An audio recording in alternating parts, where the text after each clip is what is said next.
Hello મિત્રો, તમારું સ્વાગત છે અમારી ચેનલમાં। આજે ધોરણ 8 ગણિત સ્વાધ્યાય 11.1 નો પ્રશ્ન નંબર 9। એક 5 મીટર અને 60 સેમી ઊંચા શિરોલંબ થાંભલાના પડચાઈની લંબાઈ 3 મીટર અને 20 સેમી છે। આ જ સમયે 10 મીટર અને 50 સેમી ઊંચા થાંભલાના પડચાઈની લંબાઈ શોધો। બીજો પ્રશ્ન, 5 મીટર લંબાઈનો પડછાયો હોય તો થાંભલાની ઊંચાઈ શોધો। તો મિત્રો, આમાં તમને પ્રશ્નમાં શું એટલે એટલી ખબર પડે છે કે તમને થાંભલાની ઊંચાઈ આપી છે અને નીચે શું છે એની પડછાઈની લંબાઈ કેટલી છે એ આપેલી છે। 5 મીટર અને 60 સેમી ઊંચા શિરોલંબ થાંભલાની, તો આ મીટર છે, આ સેન્ટીમીટર છે, તો એનો આપણે 5 મીટર અને 60 સેમી। હવે આ સેમી છે ને મીટરમાં ફેરવું હોય તો એને કેટલા વડે ભાગવા પડે? 100 વડે। તો આ શૂન્ય શૂન્ય કટ થઈ જાય। 6/10 હોય તો એક શૂન્ય નીચે છે તો શું આવશે? એક આંકડા પછી પોઈન્ટ, તો આ શું થઈ જશે? 5.6 તો ત્યાં શું થઈ જશે? 5.6 મીટર। અથવા આનો આન્સર શું થશે? 5 મીટર 0.60 મીટર। તો આ તમે દૂર કરી દો તો શું થશે? બંનેનો સરવાળો 5.6 મીટર થશે। આવું જ બીજા માટે શું કીધું છે? પડછાયાની લંબાઈ 3 મીટર અને 20 સેમી। પડછાયાની લંબાઈ 3 મીટર અને 20 સેમી। તો આને પણ 20 સેમીને મીટરમાં ફેરવવા માટે આપણે 100 વડે ડાયવર્ટ કરશું તો શું થશે? 3.2 મીટર।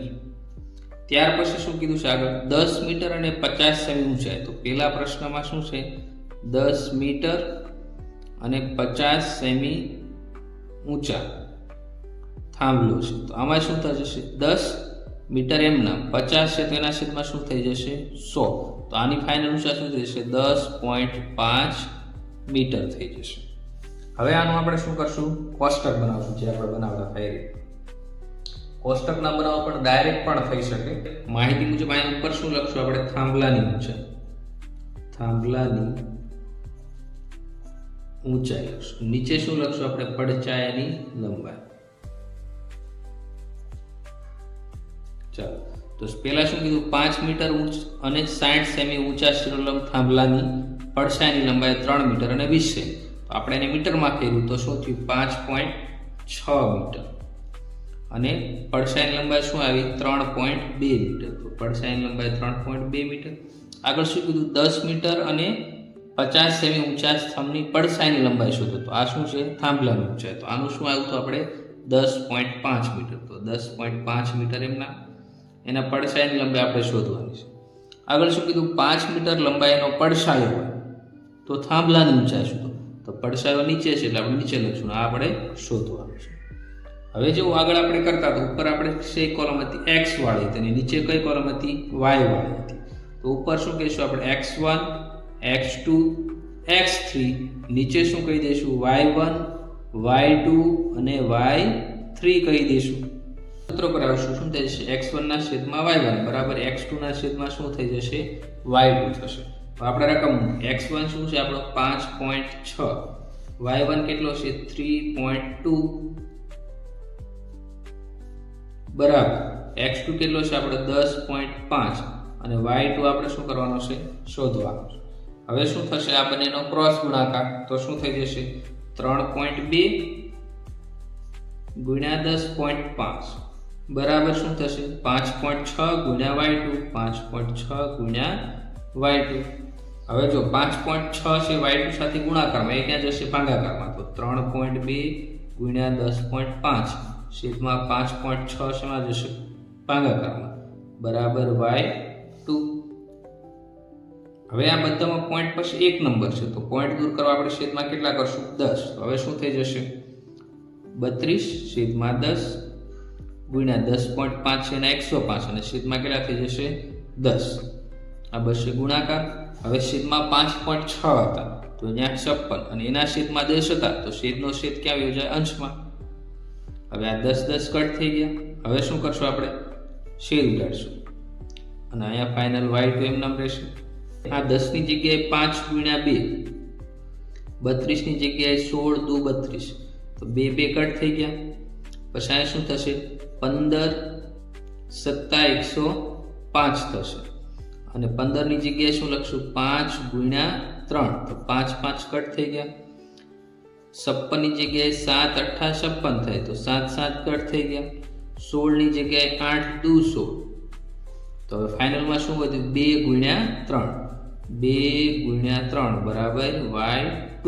તો y2 બરાબર કેટલું મળ્યું આપણને? 2 તેરી 6 મીટર મળ્યું. તો 6 મીટર શું મળ્યું? પડછાયો મળ્યો. તો અહીંયા y2 ની જગ્યાએ 6 મીટર આવશે. આપણે શું મેળવવાનું છે? x3. તો એના માટે આપણે આઉટ લખશું x1 ના છેદમાં y1 બરાબર x3 ના છેદમાં y3. હવે x1 5.6 y1 3.2 બરાબર x3 આપણે શોધવાનું. તો x3 એમ નામ રહેવા દઈશું. y3 આપણે કેટલો છે? 5. હવે શું થશે? આ બંનેનો ક્રોસ ગુણાકાર. તો 5.6 ગુણ્યા 5 બરાબર આ બંનેનો ક્રોસ ગુણાકાર 3.2 ગુણ્યા x3. હવે પોઈન્ટ દૂર કરવા તો અહીંયા 5.6 પછી એક જ આંકડો છે. 5 પછી એક આંકડો તો છેદમાં 10 થઈ જશે. અહીંયા પોઈન્ટ દૂર કરવા પણ આપણે છેદમાં શું કરશું? 10. તો શું થશે? 5.6 ગુણ્યા 5. તો અહીંયા પોઈન્ટ દૂર કરવા માટે આપણે શું કરી દઈશું? 10 કરી દઈશું. હવે આ 3.2 ગુણાકારમાં તો એ ક્યાં જશે? ભાગાકારમાં. તો હવે પોઈન્ટ પછી એક આંકડો તો અહીંયા દૂર કરવા આપણે અહીંયા શું કરશું? 10. તો છેદનો છેદ ક્યાં આવી જશે? અંશમાં. હવે બરાબર શું વધ્યું? x3. આ 10 કટ થઈ ગઈ, આ 10 કટ થઈ ગઈ. હવે શું વધ્યું? અહીંયા 32 વધ્યું. તો 32 ની જગ્યાએ આપણે શું લખશું? 8 ચોકું 32 થઈ જશે. 56 ની જગ્યાએ 7 8 56 થઈ ગયા. 8 8 કટ થઈ ગયા. હવે આપણી પાસે શું વધ્યું? 7 5 35 અને છેદમાં કેટલા વધ્યા? 4 બરાબર x3.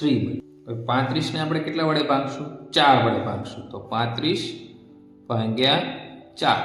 4 8 32. 3 વધ્યા. અહીંયા શું આવશે? પોઈન્ટ. અહીંયા 0. 4 7 28. 30 માંથી 28 કાઢો એટલે 2 વધ્યા. અને અહીંયા 0. 4 5 20. 0 0. તો 8.75. તો 8.75 મીટર. તો આ શું મળ્યું? થાંભલાની ઊંચાઈ x3 બરાબર 8.75 મીટર. તો x3 ની જગ્યાએ 8.75. પ્રશ્ન નંબર 10. એક ભારવાહક ખટારો 25 મિનિટમાં 14 કિમી અંતર કાપે છે. આ જ ઝડપે ગતિ કરે તો 5 કલાકમાં કેટલું અંતર કાપશે? તો મિત્રો ઉપર આપણે શું આપ્યો? સમય આપ્યો. તો અહીંયા આપણે સમય કરી દઈશું અને નીચે શું આપ્યું છે? અંતર. કેટલા સેમી અંતર કાપે છે? હવે 25 મિનિટમાં 14 કિમી. તો ઉપર આપણે 25 મિનિટ કરી દઈશું. નીચે કેટલું કહી દઈશું આપણે? 14 કિમી અંતર. આગળ શું કીધું? આ ઝડપે ગતિ કરે તો 5 કલાક. તો 5 કલાક આપણે શું કરવું પડશે? પહેલા મિનિટમાં ફેરવવું પડશે. કેમ કે અહીંયા આપણે મિનિટમાં આપ્યું છે. તો 5 કલાક બરાબર 5 ગુણ્યા 60. કેમ કે 1 કલાકના 60 મિનિટ હોય તો 5 6 કેટલા થઈ ગયા? 30 અને આ 0. તો 300 મિનિટ થઈ ગઈ. તો 5 કલાકની કેટલી મિનિટ થઈ? 300. તો સમય આપણે શું લખશું? 300 મિનિટ. અંતર આપણે શોધવાનું છે. હવે ઉપરની કોલમને x કહેતા, નીચે શું કહેતા? y. તો આને શું કહી દઈશું? x1, આ x2, નીચે y1 અને y2 થઈ ગયું. x1 છેદમાં શું થઈ જશે? y1 બરાબર x2 છેદમાં શું થઈ જશે? y2. x1 આપણો કેટલો છે? 25, y1 14 બરાબર x2 300, y2 આપણે શોધવાનું એટલે y2 આપણે એમ નામ રાખશું. હવે ક્રોસ ગુણાકાર 25 ગુણ્યા y2, 25 ગુણ્યા y2 બરાબર 14 ગુણ્યા 300. હવે y2 સાથે 25 ગુણાકારમાં તો 25 ક્યાં જશે? ભાગાકારમાં. તો 14 ગુણ્યા 300 છેદમાં 25. હવે આ 300 ની જગ્યાએ હું આવું લખી શકું 3 ગુણ્યા 100. 3 ગુણ્યા 100 એટલે 100 થાય. હવે છેદ ઉડાડવા માટે 100 ની જગ્યાએ 25 ચોકું 100 થઈ જાય. તો 25 25 કટ થઈ ગઈ. હવે y2 ની જગ્યાએ વધ્યું શું? 14 ગુણ્યા 3 ગુણ્યા 4. y2 બરાબર શું થશે? 14 ગુણ્યા 3 ચોક કેટલા થાય? 12 થાય. હવે આ બંનેનો આપણે ગુણાકાર કરી દઈએ. 14 ગુણ્યા 12 0, 14 એમના 4 2 8, 2 એકા 2 8, 4 ને 2 6 અને ઉપર 1. તો કેટલું અંતર થયું? y2 બરાબર 168 અને અંતર માટે આપણે શું આપેલું છે? કિલોમીટર. 168 કિલોમીટર અંતર કાપશે. તો 5 કલાકમાં કેટલું અંતર કાપશે? 168 કિલોમીટર અંતર કાપશે.